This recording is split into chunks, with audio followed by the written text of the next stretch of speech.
What's up mga idol? So yan, meron tayo ditong dalawang pyesa ng motor. So, yung isa ay kakabit natin. Ito, cover ng radiator. Tapos meron tayo dito sa panel ng click natin kasi iba may sunburn na yon. So, pakita ko sa inyo. Ito mga idol, so yan. Kakabit natin yan kasi nga may sunburn na yung panel. Pinaka LED nya.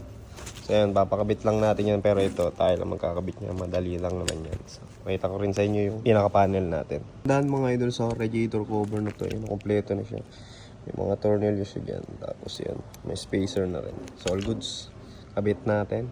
Mga idol, oh. Yan, mapapansin nyo. Yung laki na ng pinaka-sunburn niya. So yun lang yung papalitan dyan mga idol kung ayaw nyo naman. Yung assembly na mas maganda rin. Kaso, ayun, mas gusto ko stock look lang.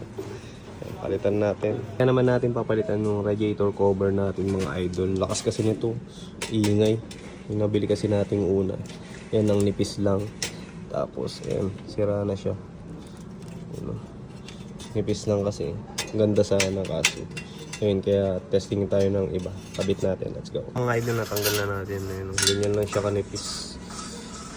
Tapos, ayun yung tsura niya. Ayan, sira na. Kaya, ingay niyan mga idol. Kabit natin na yan, makapal-kapal yan mga idol.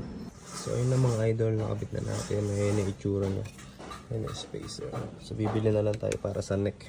Yan, nabangit na eh. Ayun na mga idol, nakauwi na tayo. Ito na yung kinalabasan nyo. Jeez, ang liwanag na diba? Tangkita na lahat. Ayun. So yun lang yung papalitan dun mga idol. Solid na ulit yung panel nyo.